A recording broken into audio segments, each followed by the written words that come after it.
there. And that was the second time I got crabs. That's the second. More of a midnight blue. Welcome to it. This is Shooting the Bull with Brock and Dwight. I am Brock, and this is Dwight, a.k.a. the world's strongest plumber. Look at that. Can that tank top get any tinier? Any tinier, you're going to see my nipples. Boom, you might as well do the show. You might as well do it shirtless at this point. Why not? Yeah. Maybe we'll get more views that way. We'll get more views.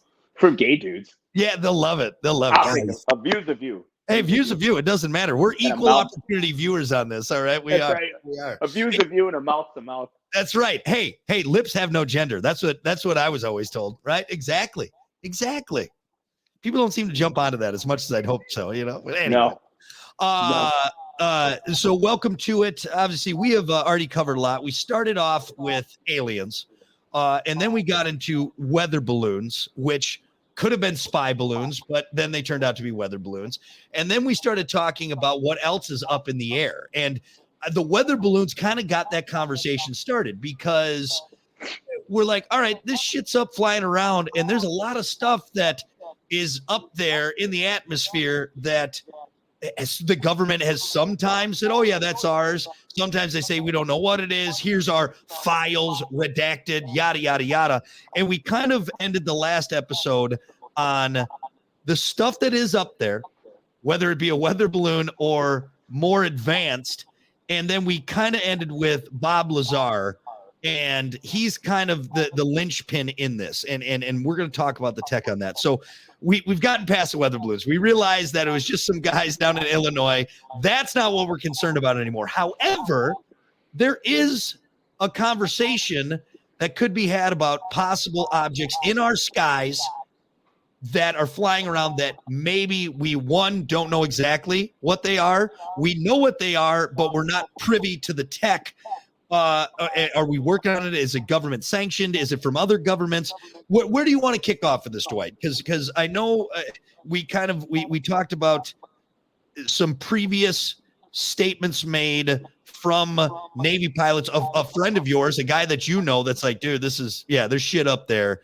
What are we talking about here? Are we talking about alien crafts? Are we talking about advanced government crafts? What do we got?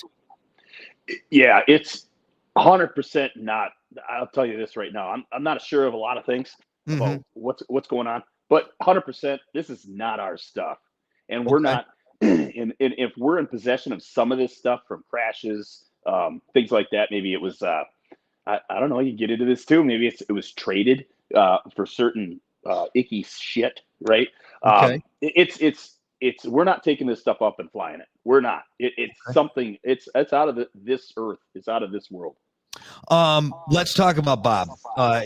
For people in the know or that are interested in this field, in this topic at all, he's become kind of the holy grail of information. And he's even said, like, this shit's, I'll probably get killed for this stuff I'm putting out there, Tell us a little bit about Bob and just kind of give people the Reader's Digest version of who he is and what he's kind of come out and done. And I know there's a lot, so that might be hard to do, but give us a little, the Cliff Notes. Yeah, I'll try to give you the Cliff Notes on it. So back in 1982, he was working for Los Alamos Labs, and he had an encounter with Mr. Teller, Edward Teller, and he's the father of the hydrogen bomb. Okay. And so that kind of led to one thing after another. What basically Bob Lazar did is he put a jet engine on his Honda, and as the story goes, it was in the Los Alamos paper. And when Teller was there giving a speech, Bob met him, and he was reading the front page of the paper. And Bob said, "Hey, I'm the guy on the front page of that paper that you're reading about." He had a small conversation. That was it. Fast forward to, I believe it's like 1987, 88. And he wanted, Bob Lazar had left Los Alamos Labs, wanted to get back into the scientific community. And so I think how the story goes is he sent out some letters, because that's what you did back then. You sent out some letters. Right? Wasn't quite a AIM instant messenger or what we have nowadays. It was hard copies. It was hard copies. Right. It was a Dear Penthouse letter, right? Like that's how you got off back then. So he sends a letter out to a bunch of different places. Well, he sent one to Teller, and basically saying, "Hey, I remember meeting you. I'm looking to get back in the scientific community. Do you have anything that you would recommend or could give me a referral? And he replied, and he said, yeah, we do have some things. And I do remember you. And you'll be in contact very shortly. And I think Bob said he got a letter again, from, I believe it was EG&G, which, I mean, you talk about EG&G, you talk about icky shit. I mean, they're probably top of the list, right? Like right up there. So with now what's EG&G for the layman's out there? Yeah. So I'm probably going to get this wrong, but it's a type of like aerospace company, right? Okay. That deals in this stuff. Non-government sanctioned. This is a private company. Right. Okay. Right. That does like kind of, it's part of the, I would probably put them under the umbrella of the military industrial complex. So so here I'll try and I'll dumb it down for us. It's like a Tony Stark type company. Yes, right. There you go. Perfect. So it's some rich guy or guys and people that are like, hey, we want to do some advanced shit. Here we go. Let's put our money into it, and we're going to do some stuff, and we'll sell it if there's a good bidder, whether it be government, more than likely government. Okay, so that's EG&G, and that's who's getting involved in this now. Correct. And I believe that the position was for advanced propulsion. Okay. So it was very vague, and you were going to be working in a remote location, is what all he was told. So lo and behold, he accepts. And then that's where you kind of get into a story about going to Area 51 and catching a Janet flight, which the Janet flights were flights out of Las Vegas airport. And they're those if you ever see them, they're still there. I mean, you could probably see them today. They're what fly these guys into Area 51. They're as far as I know, there's just a red striped jetliner with no tags on them. Okay. And I believe they're owned by the government. So he took Janet flights. They took him out to Area 51 proper, but he said that where he was doing this work, where he came to realization of what he was going to do, wasn't Area 51. And that's where people get confused. Nobody really knew about Area 51 before Bob. Like, the government's, it wasn't a big thing. And then when Bob broke the story later, it became a big thing. Oh, it's Area 51. He was working at a little site that I believe was 15 miles south of Area 51. Okay. I believe that's Papoose Lake. And I've looked it up on Google Earth before, and that would be a section called S4. And that's where he was working. And basically, it's I want to say it's like a laboratory in the side of a mountain. Okay. This is some weird shit when I think about this. And Area 51 has almost become comical. It's almost become more of a tourist attraction than anything else. I mean, you go to that area, you got diners that their whole shtick is selling alien stickers and, T-shirts and whatnot. But as far as government involvement, that is a government facility. That is a government research facility. So there is stuff there that, and maybe the government's even kind of hammed it up a little bit to maybe throw us off the scent of what is going on around there. Or am I wrong on that and say maybe there is nothing there? It's just a typical basic lab with beakers and computers and nothing really crazy is going on. Yeah, I think, they did a big land grab. And what they did was people were going out there and actually from miles away being able to see the base. And what they did a big, and it's in Nevada, they did a big land grab and grabbed that land farther away. So you can't see it now. So, I mean, no, there's definitely some stuff coming out of there. The 117 came out of there. That's where that was being tested. The stealth fighter. It's definitely being used for things that they want to keep quiet, and understandably too, right? We don't want to. I guess I don't want to know about some of this stuff, or do I want to know about it? I do want to know about it, but should I know about it, right? Okay. Because there is evil in the world, and I'm still cheering for the home team. I'm still cheering for America, and hey, if anybody's going to have this stuff, I still want it to be us. Yeah. Okay. So Bob comes out. He straps a jet motor on a Honda. Which, by the way, what was it? A motorcycle or a car? Was it like a Honda Accord? It was a car.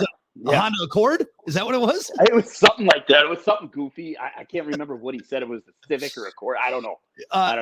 So he straps a motor on it, gets contacted, starts getting in with people that want to use his brain, use his smarts to maybe now engineer some other things. So what did he kind of blow open for people then? Well, what happened? You kind of got to go into a story about what happened, right? What Okay. he saw. So, and then you can kind of get into how did he blow it open. Yeah. I guess, geez, where do you start? He said it didn't start getting weird. I'll just kind of give you the cliff notes again. It didn't start getting weird to him till he entered. He was only there for about 6 months, and they would fly him in and out. He would get calls in the middle of the night saying, "Hey, you got to come to work. You got to work on this stuff." He was assigned a lab partner named Barry. Barry. No, Barry. You know, and his boss was a guy named Dennis. And gosh, I can't remember what the guy's last name was, but I mean, he went into detail about who these guys were. And it didn't sound like it was government. It was all private organization. So he goes into a different part of the facility. He enters through a different way. And what it is the hangar doors. The hangar doors are open, and the hangar doors are part of the mountainside. And when he goes in there, he sees the disc, the thing he worked on, which was, the flying saucer, and which he described as being about 52 feet in diameter. And he dubbed it the sport model. So, because it was so sleek. But also, there's 9 other craft in this, because as he looked into it, all the doors were open, and you could see 9 of them. So there's 9 craft, all different. Alien aircraft, other whatever. We don't know. It's just craft that he's talking about. Here's the thing, is he said that it had a American flag on the side of it, the one that he worked on. And he thought it was hilarious because he thought, geez, this describes all this like crazy stuff we're seeing. It's ours. And it was just like tongue in cheek, like American flag.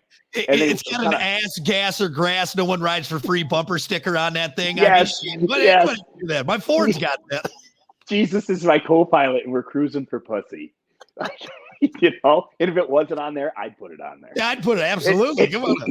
Here's the thing. Here's the thing, Brock, is that he talked about all the bullshit that was inside the lab, and there was like posters made, like from these nerds that worked there, like saying they're here, and like all these like I don't know if they were handmade posters, like kind of poking fun at it, like, hey, we're working on UFOs here. I believe the X-Files. I believe, or I want to believe, or they're okay. Yeah, gotcha. Yeah, back in the late '80s, right? Yeah. So it's kind of weird. So he runs his hand alongside of it, just like, oh, look at this, and he's immediately reprimanded, saying, don't touch anything, keep your eyes forward, and keep walking. He says, okay, no problem. So he gets past, and he's like, yeah, that's kind of weird. But he said it didn't really start getting weird until he started reading a lot of the what would be the documentation that he was given, the paperwork that he was given about what these things were. Okay. And that's where he said it started to get to weird. And then he started to say, man, working there, it was cool, but it was like ominous. Yeah. Because now you're beyond the cutting edge of science. This is just something else. So he's like, we have it, but you don't know how it works. So this is stuff that he's never seen before. Right. He's in his expertise as engineering, whatever his background is, he's now working on things that he knows is like, okay, this is not of this world. Is that kind of what he's saying? Yeah.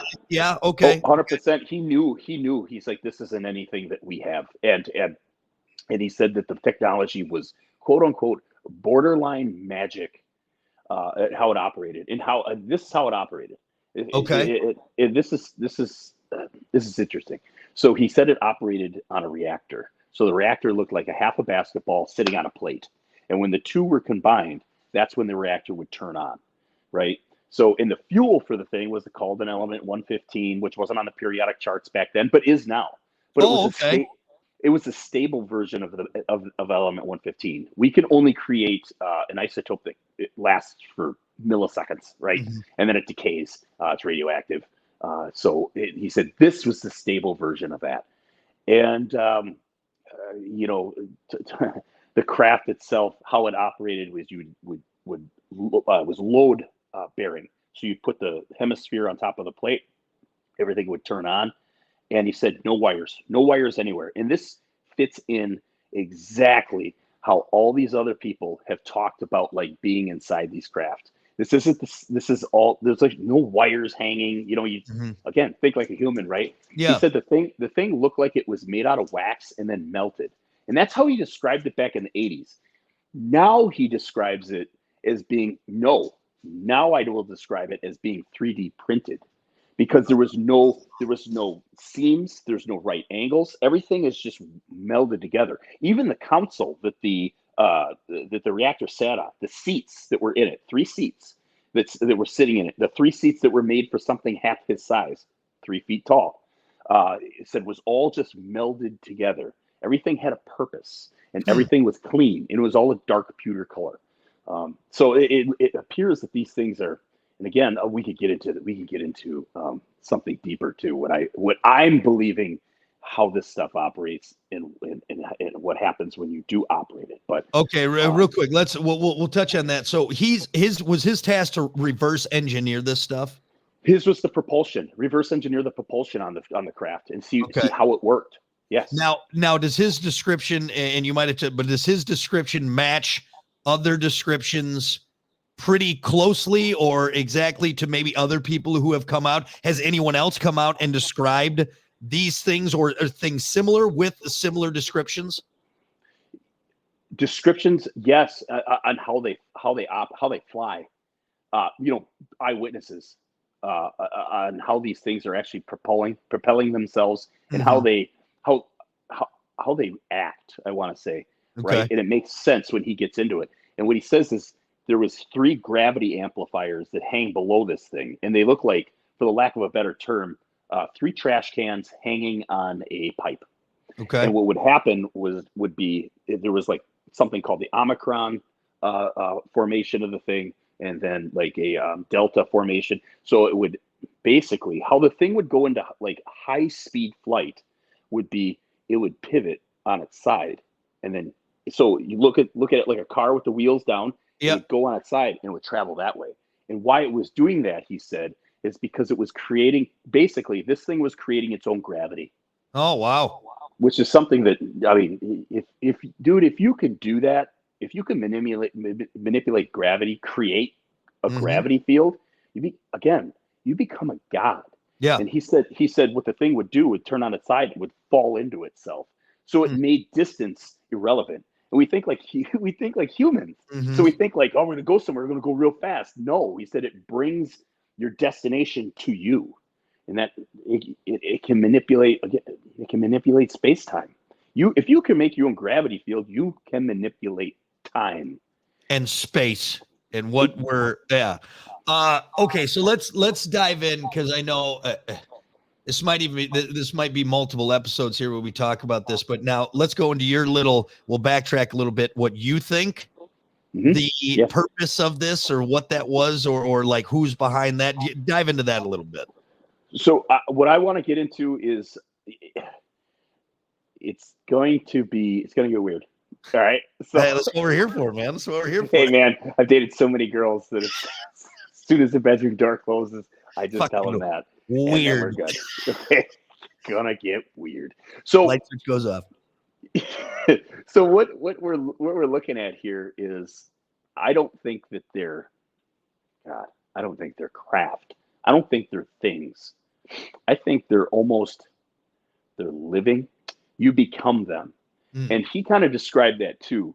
And we could go back to different accounts of people that encounter these things. And here's a couple things that I want to go through. And one of the things that I want to go through is actually somebody that I talked to personally, that I personally knew, that has seen one of these things. Mm-hmm, mm-hmm, And dude, I'm going to tell you this, like, it changed the way I look at it. mm-hmm. And when people see these things, they actually say, like, they look at it and they're so in shock, is that they say that, like, it almost looks alive. Mm. So what Bob described was a panel that you placed your hands on, and this panel had like hand imprints on it. Almost, he said, and what would happen was you'd interact with it, and you'd become it. Now, again, too, I want to go back to the gravity field thing. If you can make your own gravity field, uh, you can go underwater. and travel just like you can fly through the air, just like you fly through space. You can go through any type of situation and have no issues. And that's why you see these things going underwater all the time. Yep. So there's that. I didn't want to forget about that. But as far as these other these things being alive, it almost that's the eyewitness accounts are saying this, and he's kind of saying this, and I'm kind of putting two and two together and being like, God, when you interact with it, you kind of become it, and you can feel through it, and that makes a lot of sense, right? Because you really aren't seeing outside this thing. There's no visible portholes, like there's no windshield that you're flying it from. Yeah. It's all internal, and it's all through your mind. And I think that goes back to the David Fravor encounter, where now you're talking, if you're in the vicinity of this thing, and people that have had encounters with these things, I can go into detail about other encounters, the Phoenix Lights, people that have been abducted. It, like, if you can see it and you're like, holy shit, look at that, it can feel you. It, like, as soon as you think that and you make contact with it, it notices that you're there. Well, and I think I remember too, the last podcast is, it was almost like it was one step ahead the whole time. And it was one step ahead because it's already it's got us. We've registered it. It is seen because it wants to be seen. And now it's almost not controlling us, but it's able to get ahead and use us more as a tool, as opposed to, inconvenience, if you know what does that make sense? Does that? Yeah, like a conduit, right? Yeah. There's I talked to the Iranian fighter pilot that was going to fire on this thing. There was an encounter where he was engaging with this stuff, and he said the second that he thought that, hey, I'm going to shoot at this thing, it went and took off. Gone. And he in his heart, like, he had this, like, and again too, people are having, like, what they're describing is they're having religious experiences when they see this stuff. And that's the only way that they could describe it. Yeah. And he said, he's like, God, I had instant regret that I thought that, that, hey, I'm going to fire on this thing. And he said, he's like, it's almost like it knew, it was reading my thoughts and could tell that, I was hostile. And he had always, to this day, he still regrets that. So now what Bob is describing and what he saw, what he worked on, and the other encounters, abductions, is it all the same stuff? Is it similar stuff? Is it stuff from similar beings, whoever it is? Or are we looking at a bunch of different ones? You said he saw 9 that he counted there. Are these the same things? Are they from the same beings? We don't know. Yeah, we don't know. And, oh man, you get deep. It could be from different things. Right, like one uses a cigar, one uses the V pattern formation, like the big triangle. You hear about those. You hear about the Jello mold. He talks about, like, one was a Jello mold, and then he talks about the sport model. Maybe they just have different, like we use, like, pickup trucks for different shit. Yeah, maybe that's what they use these things for. I don't know. That's an interesting take. Yeah, you maybe got a 3/4 ton, a half ton, and you got the sleek Ferrari for picking up chicks. Who knows? And those guys are total douchebags with, like, gold chains and, like, dried out hag wives. Was there truck nuts on one of those? Did they have one of the truck nuts on one of the? I like it. And a sticker that says "I eat ass." God damn, man! Seriously, Cowboys put that on. Nuts right there. Okay. And again, I know it's almost too, it's like, there's so much. Why did he drop a dime on this? And okay, 2-part question. 1, why did he drop a dime on this? And 2, are we seeing this tech now in our own stuff? Have we been able to harness any of it in our aircraft? First, the later your questions, no. Yeah, okay. Our shit's just way too unimpressive. Dude, seriously, you're still shitting stuff out back to try to go forward. Yeah. And you barely break the sound barrier with some of this. It's a joke. Yeah. Like, and I don't want to knock the people that have invented and created this stuff. No. But man, you can't even fucking compare this shit. Yeah. It's so far apart. So no, I don't think so whatsoever. We haven't made any advancement. before I get into why Bob Lazar like dropped the dime on this stuff, Mm-hmm. Eric Weinstein, and again, our podcast was a couple weeks ago because I went to Costa Rica. Mm-hmm. Eric Weinstein, since then, has been on the Joe Rogan podcast, and I highly recommend you go and you watch that. And Okay. he says, I have, and this is a serious scientist. What is he, a physicist? Or I don't even know. Like, I mean, the smart motherfucker. This comes like legit, right? He went on Joe Rogan podcast. He said, Joe, I'm here to tell you that I've completely changed my ideas about like what these UFOs are and that they are real. Basically saying that. And here's the other thing. Yeah. He's been invited, just like Bob Lazar has. It's the same stuff that he was talking about. It's a program where they need to work on this stuff, and it defies the laws of physics. And Eric Weinstein asked him, well, where's the physics guy on this? Like, has anybody observed this? No, we don't have. And that's how stupid this is. They don't have anybody competent on it. So they keep saying to Eric, like, hey, we want you on this. We want you on this. We want you on. They've been leading him on for so long. And finally, he's like, screw it. I'm going to go on the Joe Rogan podcast. I'm going to drop the dime on this. Yeah. And he did. So I highly recommend that people go and watch that and take a look. And he's saying a lot of the same stuff that we've talked about already, Brock. Yeah. Okay, so now let's go into with him and more people, I guess, coming forward. And two, you bring up a good point because these people have families, they have reputations, they have jobs, and a lot of things on the line. Their lives. Yeah. What are they benefiting from now saying, hey, this is what I saw. This is what's out there. They're not being truthful, or there's more than meets the eye. What is Bob and the rest of these people now gaining from doing this and putting this out there? I don't think that they're gaining anything. I think they're being negatively affected by it. I mean, Bob says he hates talking about it. Yeah. He wish we could move on from it. And if people would just tell the truth about it so he could kind of be validated and just move on. I don't think they're gaining anything from it. They just want the truth. They want the God. And Eric made such a good statement. We need to get off this fucking planet, dude. We need to get off of it. Look at our leaders. Yeah. Right. Look at these idiots. We need to get away from them. Yeah. And this kind of leads into also how these things manipulate time and where the possibility of where to go is. I'm not talking maybe another planet. I'm talking maybe another Earth and another time. And he talked about that too. Yeah. That these things are actually like he talked about them being interdimensional. Okay. And there being like 14 different dimensions of time. See, time isn't linear. We think of time as being like, hey, it's here and it's gone. Not the case. What we're probably going to end up finding out is that these things can bleed over into different timelines. It sounds kind of comic booky. Yeah, but he thinks that's where these things are maybe possibly coming from, is like dimensions of time, and they're just manipulating it and coming in and out at will. So what we want in a perfect world, or what we're saying, and again, and advancing the human race, because our time is limited on this earth. It'll do whatever it needs to do to wipe us out and move on to the next thing, as we've seen. If we can travel, they've just recently saw in the new, what's that big ass telescope? They found that one, and it's how many light years away, and it's a new telescope planet.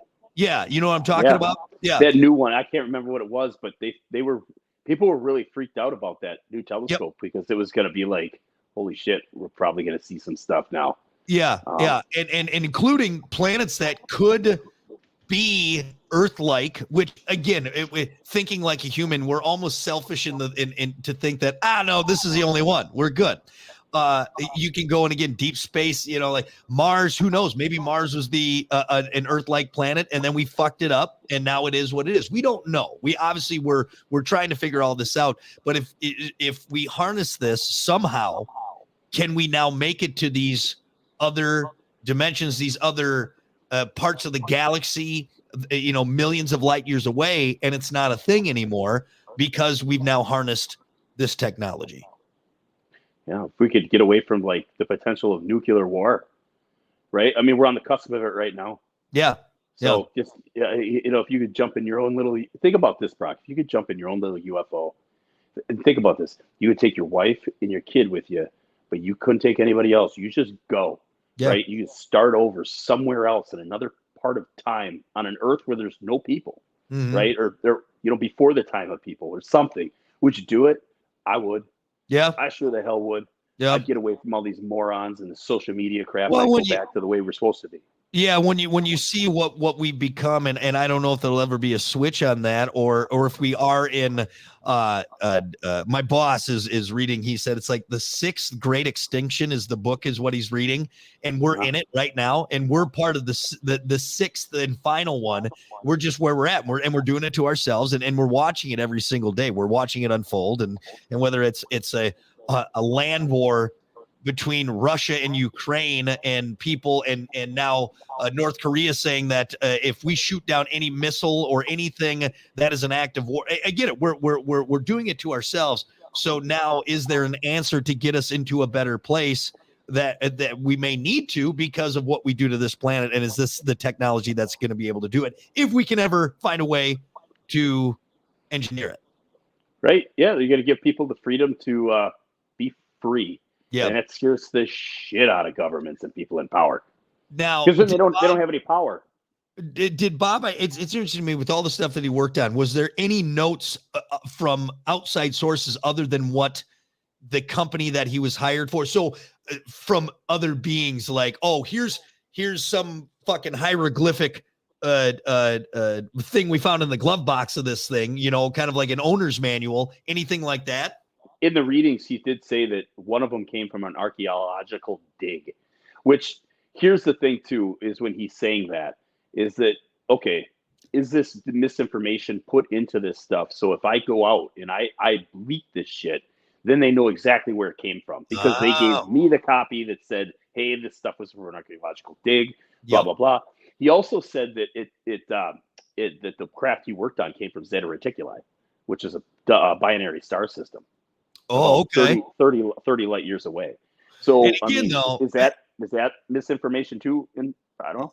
Yeah, and it's an interesting point, and that's why too. Like in seeing, is Bob still alive? He's still alive, right? Yeah. He's still alive. Yeah. Oh yeah. So the government hasn't snuffed him out yet, which maybe they're not concerned. Maybe he doesn't know enough to. They have raided him a bunch of times, though. Oh, really? Him. Oh yeah, and he said they've made his life a living hell. Like the IRS and all sorts of stuff coming after him. Oh yeah. What about your buddy who was just on Rogan? Has he gotten any blowback from some of the stuff he's been saying? He said that he gets calls from the FBI all the time. Really? Yeah, watch the episode. Oh yeah. And not the fake FBI that says, oh, you haven't paid your taxes and we're going to come raid your house if you don't send us $1,000 right now. They called you too? I sent him $1,000. Said, look, I'm sorry. Don't raid my. Went away though, didn't it? It did. Skimmed out on another one. Woo, got lucky.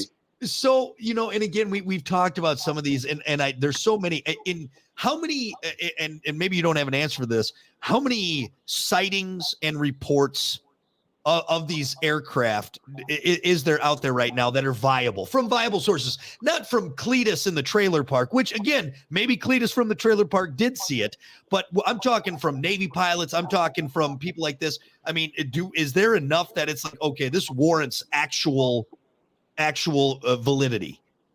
Yeah. Talk to your buddy, Ben. He's an air traffic controller. He said that this shit happens all the time. Really? And talk to any pilot.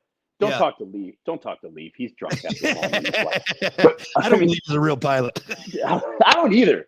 I've never physically seen him behind the cockpit. But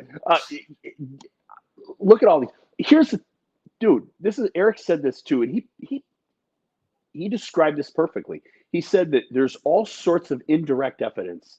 Like there's zero direct evidence of UFOs existing. Zero, none, nada.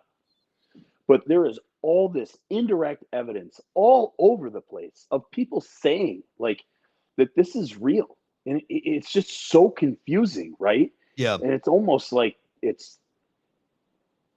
here's kind of what I want to get at, is that when people encounter these things, there's all sorts of people, witnesses and everything that have talked about, like when they're in the presence of this stuff, that they all say that like time stops. Like like there's no crickets, there's no animals, there's no noise. It's just like you're kind of in your own time realm when you're in the presence of this. I mean, you could go back through a ton of these encounters. Yeah. They all say the same thing. And it kind of getting off subject, but not getting off subject, dude. I had somebody that I talked to that worked with my dad, and I got the chance to work with him on a job. It was a guy that worked on our houses and stuff, but he worked under my dad in construction. And my dad told me, he's like, hey, he went up north and he saw a UFO. And I'm like, what? Like, did you ask him about it? Which, by the way, I can just hear your dad just deadpan saying that. Like, by the way, yeah, whatever. And I'm like, no, what did he say? And he said, I don't know. He went up north and it was on the highway and it stopped in the middle of the median and came down. There was people on both sides of the median looking at this thing. Yeah. And I'm like, no shit. I'm going to talk to him next time I see him. Lo and behold, I'm on a job site with him. And I go up to him, and he's kind of a goofy guy, not real serious, kind of weird. Mm-hmm. And I'm like, hey man, like, did you see a UFO? Mm-hmm. And dude, his demeanor went from to like, really, it changed like that. Dude, the way that his demeanor changed and how his state of mind went from like just going about his day to like going back to that moment where he stopped on the highway and was looking at this thing. He was like, yeah, I can't explain it. It's I don't know it, dude. It questioned everything that he knew was true, knew or believed or anything. Yeah, yep. From his religious beliefs to how science worked to everything. In that moment, like with me and him, like talking, it just at 30 seconds of conversation where I saw how he was like, I don't want to talk about this anymore. I kind of dropped it because it was awkward. He was kind of awkward, but conversation was awkward. Dude, I knew that he saw something. It wasn't a fucking balloon. It wasn't somebody else's stupid airplane that they're like flying around out of Area 51. Dude, this is something else. Yeah, messed with him. Changed him as a person. Fucked him up. Yeah, no. But Bob got caught. He knew this time schedule of when they would test fly this thing, and that's how he got caught, because they weren't calling him back to come work on this thing. So he started taking people out there on the outskirts of Area 51 to look at this thing, and because he had the flights that they would test this thing at night. They would do more high performance stuff over the mountains on Wednesday nights because traffic was lowest on the highway. And so he got caught that way. So they were able to fly it. And all the okay. And he talked about a test that he saw. Him and Barry went out to observe a test flight, and he said that it took off silently.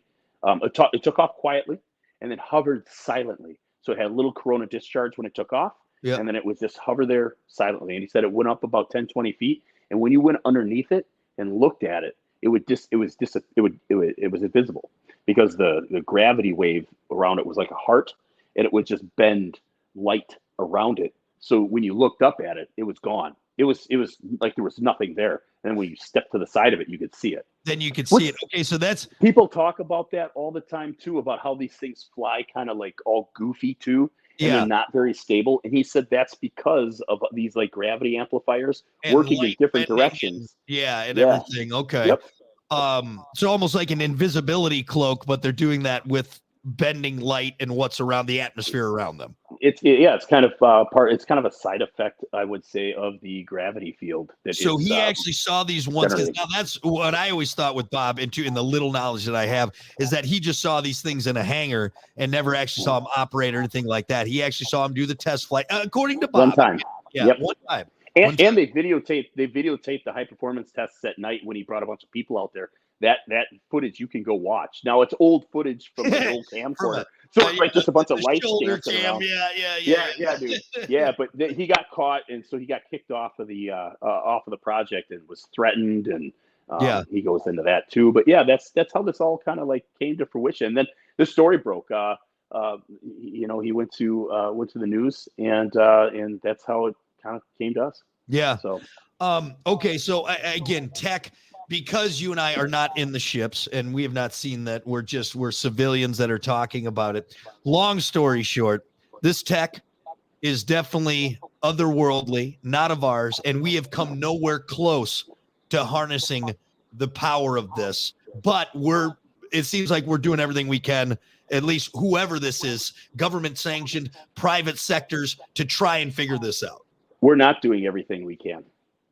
No. That's why they don't have competent people on it, right? They got this guy and not that Bob's not competent, but they got this guy that took a jet engine and put it on a Honda and thought like, hey, he'd be good for the project, when they're not getting like the leading minds in science involved in this thing, because they're just so hell-bent on one thing, and that's security, and to compartmentalize everything.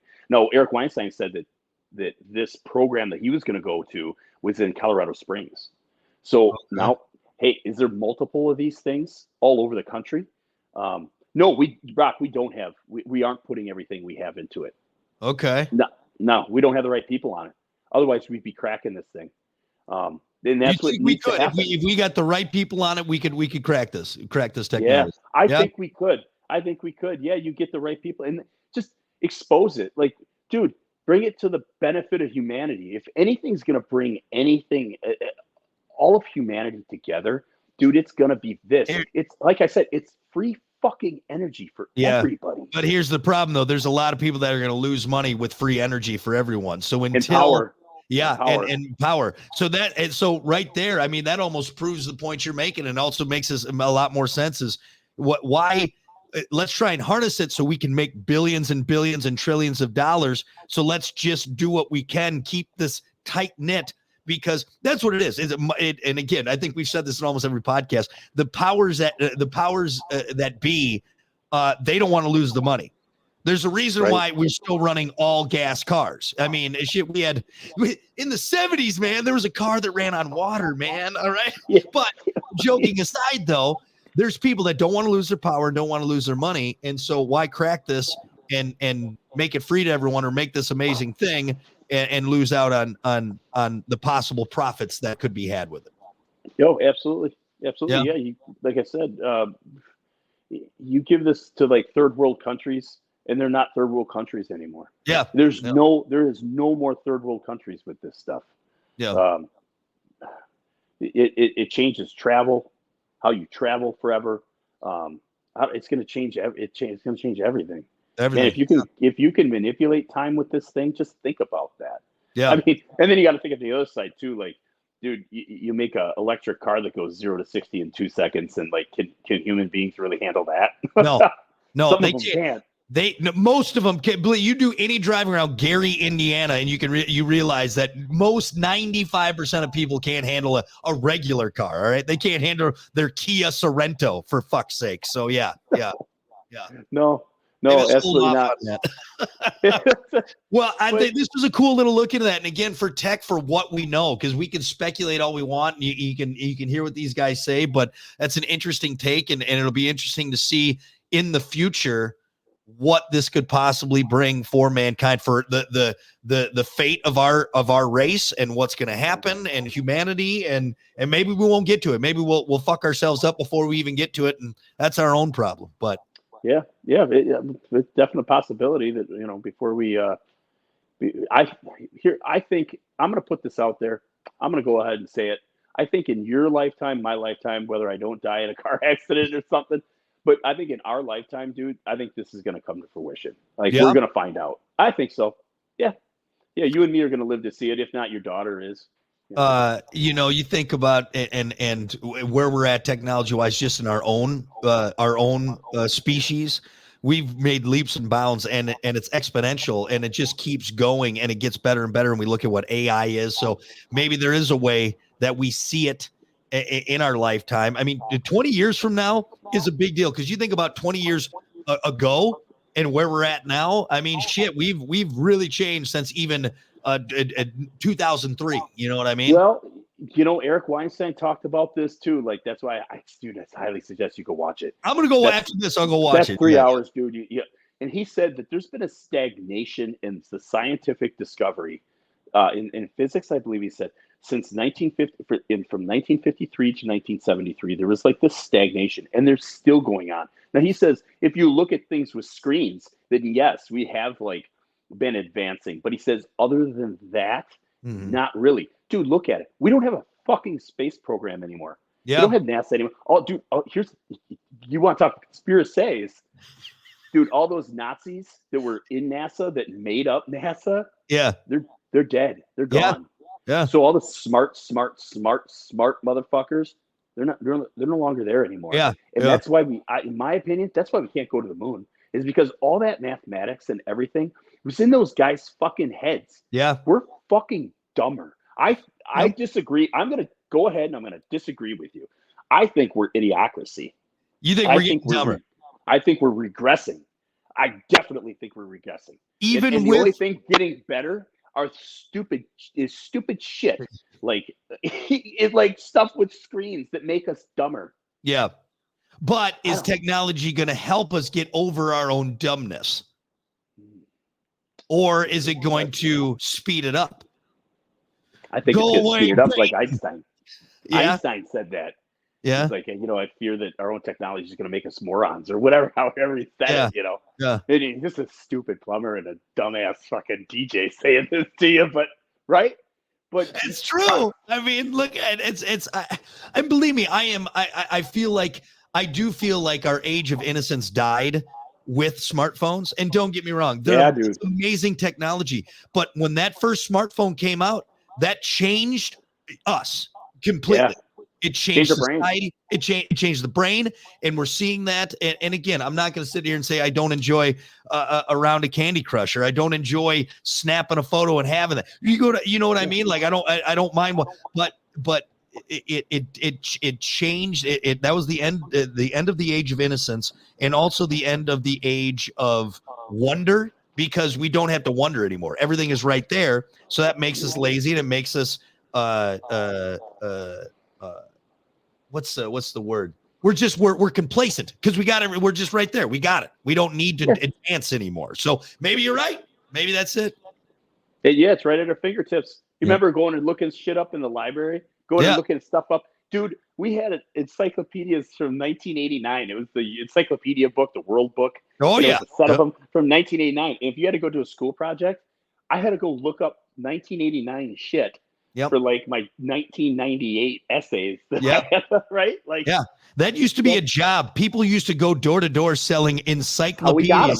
Hell yeah, man. Fuck yeah. Yeah, crazy, isn't it? It's and we've seen that. I think our generation, and we're in this weird spot because we've been in both. I remember using the Dewey Decimal System. I remember taking a typing class and going, this is fucking stupid. I'm never going to be typing on a computer. And I do it every fucking day. We were only you're never gonna have a calculator in your pocket. Yeah, bullshit. So I got a fucking supercomputer. It's like 20 times more powerful than the one that took us to the moon. Yeah, exactly. And right there in my pocket. And you know what I paid for it? Not that much. So it's interesting. And here we are now talking about advanced alien technology, and maybe it's wasted on us. Maybe it's fucking wasted on us because we're like, do we need to get to it? Do we need to do it? We're all right. Or maybe I don't know, man. It's an interesting take on it. So, people talked about it, dude, Eric, it's okay to talk about this stuff because goddamn it, Eric Weinstein talked about it, right? And he said that, like, well, I'm going to say it, that there supposedly is this like international, like intergalactic federation of beings that like want us to join it. Yeah. And they want so bad for us to be in it because we're conscious and we have all these like good abilities about ourselves, but we're just not quite there yet. And maybe that's, in my mind, it's enlightenment, because I'm going to tell you this, when my life changed, when I became more enlightened, and just recently, like when I started to think like, hey man, self-reflection, right? Yeah. Dude, I think I'm wrong. I think I'm wrong in a lot of situations. Yeah. And have to like apologize and be like, I wasn't thinking right. And to move on and to think of the right stuff, you kind of have to do that. And man, think of all the people in your life that that are incapable of self-reflection. Yeah. Almost all of them. Well, and we're almost getting worse too, because with what we've seen now with this, we've developed this I'm right. Look at me. A very self-centered Self-worship society and mindset. And that's and so maybe we're not passing the hazing the hazing steps that we need to do to get welcomed into this higher level of intergalactic society. Yeah. There a higher vibration. You ever notice when you're around people that are a friend of mine called them this, and it's what I always call, they're ghoulish. They're almost like everything's bad, everything's negative, and fuck this and fuck Debbie that. Downers. Dude, you're around them and it's just like, dude, the air is heavy, the negative waves, man. Yeah. But it's, I think there's some to it. It's energy. It's all energy is what it is. And that might be a topic for another day. And you can see that in your own personal life. I can come home and be in a bad mood. Well, that'll transfer over to the wife and kid, and then you got, you know what I mean? So energy, I think, is a big thing. You're an antenna, dude. You're an antenna. And you're picking this stuff up. That goes back. Now we can kind of swing back to, you said these ships were run. They were a part of us, right? It's our energy. It's our being in this. And maybe we're not just ready yet to handle that. And maybe we can't. It could be, dude. It could be. No, this makes you think too of like when Bob Lazar was looking at that thing flying, who was flying it? Who was? Who was flying it? He never saw that. Oh, he never did. Oh. So was there a person in there, right? Yeah. Was there a person in there? And he said that if anybody was in there, they'd have to sit on the floor like cross-legged to even like fit in the thing. So who was in it? Who was piloting it? It was Vern Troyer. Vern Troyer. He's the only one that. Danny DeVito. Danny DeVito was I knew it. I knew Danny DeVito was that guy.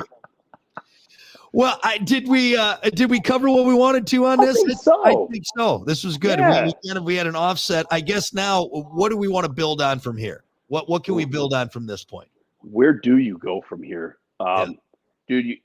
There's two encounters that I would say that like close encounters of the third kind, where you actually make contact with where people have actually made contact with entities, and there's two different encounters that I think are they're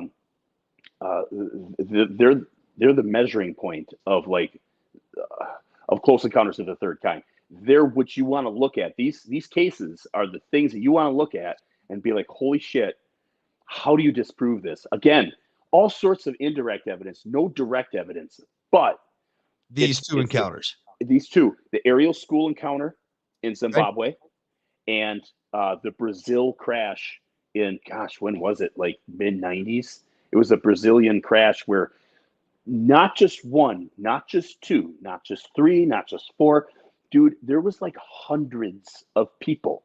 And you still go to that village today, and there's they just put out a documentary on this not too long ago of a crash. And we're talking entities. Like we're talking people seeing quote unquote aliens, beings. And like tackling them, like taking them into custody. Like it gets of course wild. We ground and pound some fucking aliens. Like ground and pound. We just ran out of gas, man. God damn it. Let's shoot it. Yeah, we're either gonna fuck it or kill it. That's both. Yeah. Well, okay, so good. I think that's a good jumping off point. So next podcast, let's talk about those two encounters, and if we have to, we can split them up because obviously I think there's a lot there. So we've talked about the tech and where we're at and what we know as, again, thinking human, where we're at with this technology. Now let's talk about the possible people behind this technology that is not us. Sound good? That sounds awesome. I think you're heading in the right direction. I like it. We're gonna fucking figure this out, and then following that, we'll actually have a real life alien on the show. That's right. And that's right. And then we're gonna fuck it. And then we're gonna kill it. Oh no! What is like Mars attacks would be terrible. All right, well, awesome. Well, this was a lot of fun, and thanks everyone for watching Shooting the Bull with Brock and Dwight, and we'll see you next time. Were you doing Dwayne the Rock Johnson there? I always do that. Yeah, right there. Very nice, very nice. Yeah, and we'll see you next my nipples. Time. Get them out there. Look at that. You're so tan. You definitely were in Jamaica. I'm not tan. I'm bronzed. The bronze, baby. The bronze. Oh, natural. My right. ass is tanner than your face. Oh my God. What? My dog is tearing this house apart. I know. I just shit piles everywhere. So, all right, well, you get to that, and we will talk. We will talk Close Encounters of the Third Kind next podcast.